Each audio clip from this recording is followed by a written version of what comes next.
Good morning. We are going to start on another new project today, and we are going to be making something called a silhouette.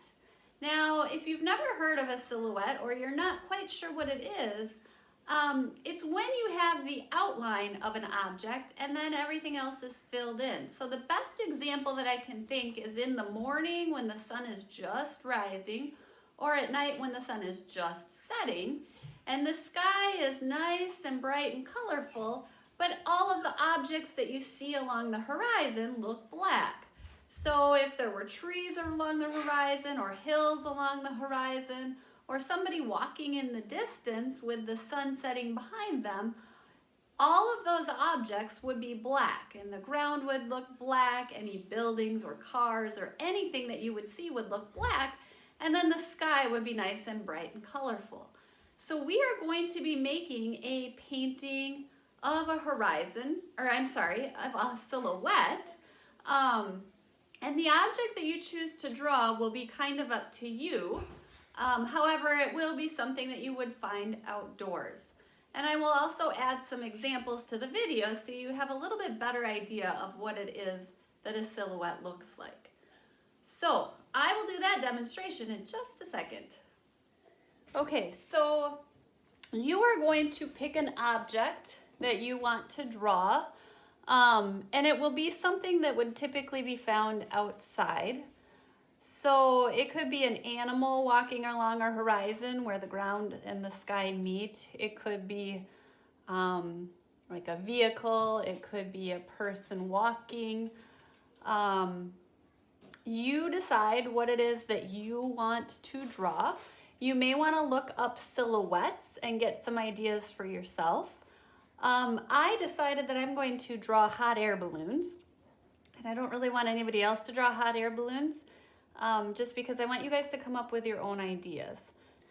So I decided that I'm going to do hot air balloons, but I want you to choose something different. I'm going to start out with my paper in the up and down direction just because that's kind of the direction that hot air balloons would, they'd be flying up. So that's why I have my paper in this direction. It does not matter. Excuse me, just do what makes sense for your project. So I am going to start out by making the ground, and I'm not going to have very much ground on mine because I want to save space for the hot air balloons. And it can be just a simple straight line, or it could be kind of hilly. It's completely up to you.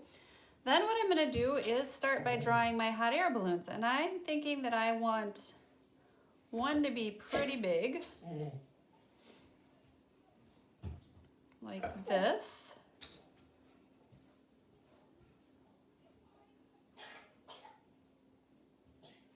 And then I'm going to make the lines that come down like that. And then I'll start working on the basket. So it would look something like this. And there's a little gadget that comes down here where the flames come out, but we don't need to go into much detail because that will just be black. Okay, now maybe I want another hot air balloon that's not as big, and maybe it's hidden kind of behind this big one. So overlapping could be kind of cool also. And then I'd make the basket of that one.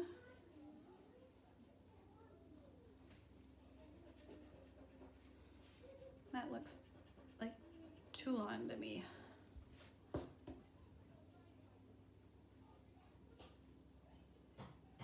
That's better. Okay, and maybe I want a couple in the distance. Completely up to you how you want to draw it.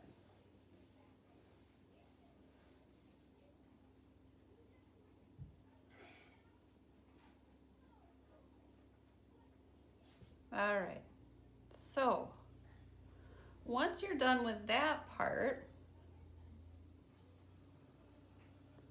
what you are going to do is I would trace it with Sharpie. It doesn't matter if it is, if it's thick or thin, because eventually we'll color it all in.